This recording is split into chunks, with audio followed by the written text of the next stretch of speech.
নমস্কার, কেমন আছেন সবাই? আমার একটা নতুন ব্লগে আপনাদের সবাইকে স্বাগত জানাই। এই ভিডিওটা অনেক দিন আগে, দেখেই বুঝতে পারছেন যে ভিডিওটা কিসে। তো ভিডিওটা হলো জন্মাষ্টমীর ভিডিও। তো কিছু কারণবশত আমি এই ভিডিওটা দিতে পারিনি। তো যাই হোক, তো আজকে দিচ্ছি ভিডিওটা। আর আগামীকাল আবার রাধা অষ্টমী। তো ভাবলাম যে না, জন্মাষ্টমী তো অনেক দিন হয়ে গেছে, রাধা অষ্টমীর আগে অন্তত গোপালের ভিডিওটা অন্তত শেয়ার করি, জন্মাষ্টমীর ভিডিওটা শেয়ার করি আপনাদের সাথে। তো যাই হোক, সকাল থেকে আমরা সবাই মিলে কাজে লেগে গিয়েছিলাম। তো গোপালের মানে সকাল কি বলবো, গোপালের দেখাশোনা আমার শাশুড়িই করে আগাগোড়ায়। আর গোপালটা আমার যা আমার শাশুড়িকে দিয়েছিল। তো যাই হোক, তো এই দেখুন, ভোগ বানাতে বানাতে গোপালের, তো আমাদের বাড়ির অনেক ছোট ছোট গোপাল আছে। তো তারাই বাটি নিয়ে চলে এসেছে, মানে সন্ধ্যেবেলায় গোপালের পুজো হবে তার আগে ওরা চলে এসেছে।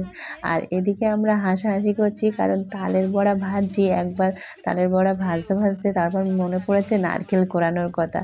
তো আমার যা আবার তাড়াতাড়ি করে নারকেল কুড়ে দিচ্ছেন, বলে বৌদি তুমি তাহলে ওটা ভাজো, আমি তাহলে ওটা কুড়ে দিই।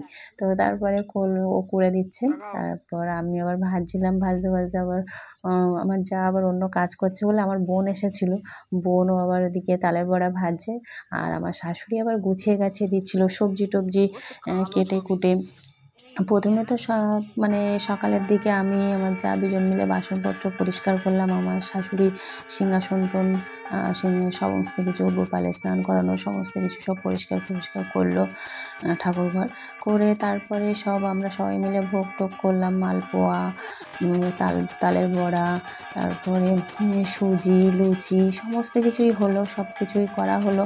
কিন্তু জন্মাষ্টমীটা লেগেছিল রাত 10টা 40 পর্যন্ত। এদিকে 10টা বেজে গেছে, আমাদের পুরোহিত মশাই আসছে না, মানে পুরোহিত মশাইকে খবর দেওয়া হয়েছে, আসছে না।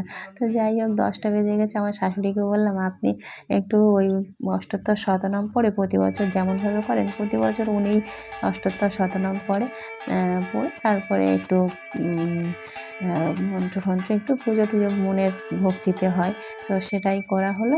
আর সুন্দর করে গুছিয়ে টুছিয়ে তো দিয়েছে। এদিকে আমার শাশুড়ি সবে একটু অষ্টোত্তর শতনাম পড়ে আরতি করছে, আর আমাদের পুরোহিত মশাই পিছনে এসেছে দাঁড়িয়ে আছে।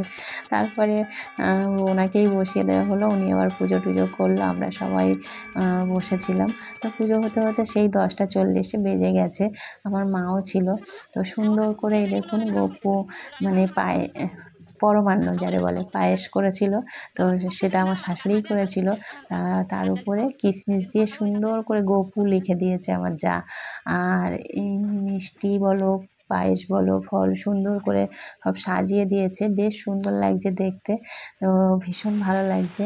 তো যাই হোক, তারপরে পুজো পাঠ হওয়ার পরে একটু পুরোহিত মশাইকে খেতে দিল আমার শাশুড়ি।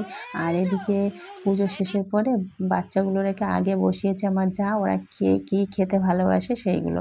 আর আমি তো সারাদিন উপোস করেছিলাম, মানে জলও খাইনি।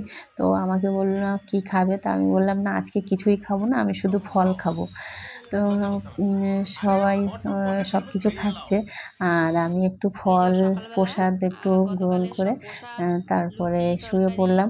রাত অনেক হয়েছে। তারপর ওরা সবাই সব কিছু খেলো। আর সকালবেলা আমি ওইসব খাইনি বলে সকালবেলা আমার শাশুড়ি আবার দিয়ে গেছে লুচি, সুজি, মালপোয়া, প্রসাদ, তালের বড়া সমস্ত কিছু। তা সেগুলো আমরা সবাই মিলে আবার খেলাম, বেশ ভালোই লাগলো। জন্মাষ্টমীটা আপনাদের কেমন